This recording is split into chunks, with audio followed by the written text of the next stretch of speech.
Hello friends, आपका स्वागत है हमारे इस यूट्यूब चैनल में। जैसा कि आप जान रहे हैं कि एनसीईआरटी के मैथमेटिक्स को हम लोग कवर कर रहे हैं, तो इसके अगले पड़ाव पर हम लोग पहुंचते हैं, जहां हम लोग सीखने वाले हैं अंकगणित की आधारभूत प्रमेय।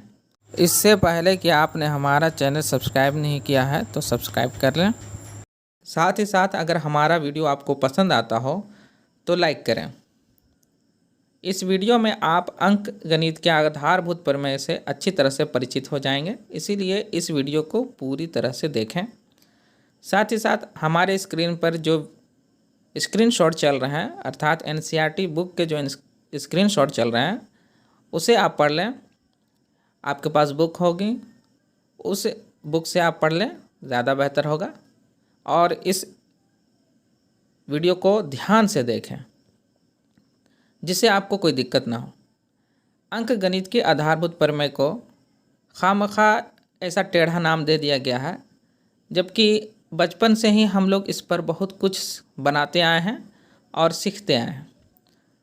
जैसे हम लोग लसा बनाते आए हैं, लघुत्तम समावर्त्य, एलसीएम, 2 संख्याओं के, 3 संख्याओं के और अधिक संख्याओं के भी। परंतु एक संख्या का गुणनखंड निकालने के हैं तो थोड़ा लोग भूल जाते हैं। तो जब कहते हैं कि बाबू 12 का आप जो है एलसीएम निकालिए, तो 12 का एलसीएम आप बहुत आसानी से निकाल लेंगे। 2 से भाग देंगे, उसके बाद फिर 2 से भाग देंगे, अर्थात 2 छक्के 12, फिर द्वितीय 6, तो आपको आएगा 2 गुना 2 गुना 3। बस यही गुणनखंड है और अंक गणित की आधारभूत प्रमेय भी यही है। आपने किस प्रकार भागा लगाया, इसको ध्यान में रखिएगा। परंतु इनमें कुछ ऐसी चीज़ें हैं जिनका आप ख्याल रखिएगा, ध्यान में रखिएगा। तो पहले हम लोग प्रमेय 1.2 पढ़ लेते हैं, जो अंक गणित की आधारभूत प्रमेय है। प्रत्येक भाज्य संख्या को अभाज्य संख्याओं के एक गुणनफल के रूप में व्यक्त गुणनखंड किया जा सकता है तथा यह गुणनखंडन अभाज्य गुणनखंडों के आने वाले क्रम के बिना अद्वितीय होता है। अर्थात किसी भी संख्या का जब हम लोग गुणनखंड लिखेंगे तो खास करके यह ध्यान देना होगा कि वह अभाज्य गुणनखंड हो, ना कि भाज्य गुणनखंड हो। तो गुणनखंडन जब करेंगे तो अभाज्य गुणनखंडों को अगर हम लोग क्रम से सजाएं, आरोही क्रम या अवरोही क्रम में, तब यह जो क्रम होगा यह अद्वितीय होगा, अर्थात इस जैसा दूसरा हमें नहीं मिलेगा। जैसे 12 का 2 गुना 2 गुना 3, अगर इसके क्रम को उलट फेर भी करेंगे तो आरोही अवरोही क्रम करेंगे तो यह अद्वितीय होगा। एनसीईआरटी के बुक में कार्ल फ्रेडरिक गॉस के बारे में दिया गया है, जिसे गणितज्ञों का राजकुमार कहा गया है। आप उससे अच्छे से पढ़ लें ताकि आपको इसके इतिहास के बारे में भी जानकारी हो जाए।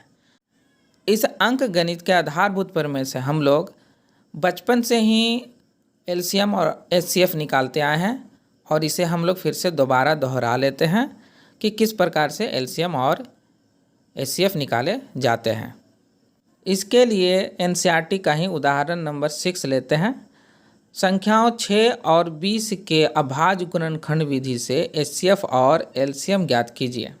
तो हम लोग जानते हैं, इसे लिख सकते हैं। 6 के अभाज्य गुणनखंड होंगे 2 गुना 3 और 20 के अभाज्य गुणनखंड होंगे 2 गुना 2 गुना 5। इसे हम लिख सकते हैं बराबर 2 का स्क्वायर गुना 5। हम लोग जानते हैं कि एचसीएफ में जो है जो न्यूनतम घातांक होता है उसे लिया जाता है। तो यहाँ न्यूनतम घातांक जो दोनों में मेल खा रहा है वो 2 है, उसे ले लेते हैं। और एलसीएम में जो है सभी को लेते हैं और उसके महत्तम घातांक को लेते हैं। तो 2 का स्क्वायर गुना 3 गुना 5 लेंगे तो हो जाएगा 60। तो ये इसका एलसीएम हो गया। तो एचसीएफ इसका 2 और एलसीएम इसका 60 होगा। साथ ही साथ हम यह जानते हैं कि 2 संख्याओं के जो गुणनफल होते हैं वे उसके एलसीएम और एचसीएफ के गुणनफल के बराबर होते हैं। अर्थात हम लोग लिख सकते हैं a गुना b बराबर एचसीएफ गुना एलसीएम। इसके आधार पर हम लोग बहुत सारे हिसाब बनाते हैं। जैसे उदाहरण नंबर 7 को देखें अभाज्य गुणनखंड विधि द्वारा 96 और 404 का HCF ज्ञात करें, फिर ज्ञात कीजिए, फिर इनका LCM ज्ञात कीजिए। तो इसमें सिर्फ HCF ज्ञात करेंगे और उसके बाद इस फॉर्मूले का उपयोग करके, अर्थात A गुना B बराबर HCF गुना LCM का उपयोग करके LCM ज्ञात करेंगे। तो 96 और 404 के गुणनखंड करेंगे।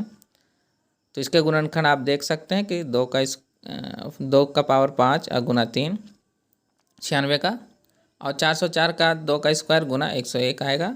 इस तरह से इसका HCF जो है 2 का स्क्वायर बराबर 4 आएगा। तो इसका LCM निकालेंगे, दो संख्याओं का गुणनफल बराबर LCM गुना HCF। इस आधार पर LCM बराबर हो जाएगा दो संख्याओं का गुणनफल अर्थात A गुना B बटा HCF बराबर 96 गुना 404 बटा 4, और इसे भागा लगाएंगे और गुना करने के बाद 9696 आता है। तो इस तरह से इसका LCM निकला। आइए अब देखते हैं गुणनखंड वृक्ष कि किस प्रकार से हम गुणनखंड वृक्ष को बनाते हैं। तो एक आसान सा उदाहरण ले लेते हैं 12। अब हम 12 का गुणनखंड वृक्ष निकालते हैं। सबसे पहले 12 को लिख लेते हैं।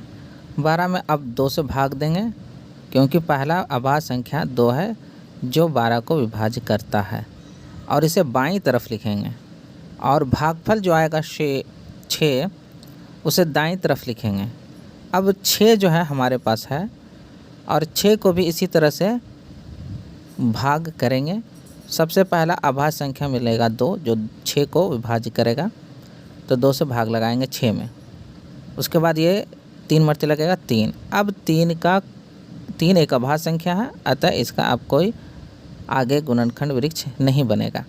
तो इस प्रकार 12 का आप यहाँ पर गुणनखंड वृक्ष देख रहे हैं। आइए अब 32 का गुणनखंड वृक्ष बनाते हैं। गुणनखंड वृक्ष बनाने में 32 को सबसे पहले लिख देंगे। अब उसके बाईं तरफ पहली अभाज्य संख्या लिखेंगे जो 32 को पूर्णतः विभाजित करता हो। तो ऐसी संख्या मिलेगी 2 से भाग देंगे तो 16 मरतबे में 32 कट जाएगा, तो 16 दाहिनी तरफ लिखेंगे। अब 16 को भी इसी तरह से भाग देंगे तो 2 ही पहली अभाज्य संख्या मिलेगी जो 16 को काटेगी, तो 2 से फिर लगाएंगे, पुनः आएगा भागफल 8 को लिखेंगे। अब बाईं तरफ फिर 2 लिखेंगे और 8 को भाग लगाएंगे तो आएगा 4, जिसे दाहिने तरफ लिखेंगे। अब 4 में फिर भाग लगाएंगे 2 से, तो उसे बाईं तरफ लिखेंगे, और जितनी मरतबा कटेगा उसको दाहिनी तरफ लिखेंगे, तो दाहिनी तरफ भी 2 आएगा। अब इसका आगे कोई अभाज्य संख्या नहीं मिलेगा, इसीलिए अब यह गुणनखंड वृक्ष पूरा हुआ। इसी के साथ यह वीडियो समाप्त होता है। अगर हमारा वीडियो आपको पसंद आता हो तो प्लीज़ लाइक करें और शेयर भी करें। धन्यवाद।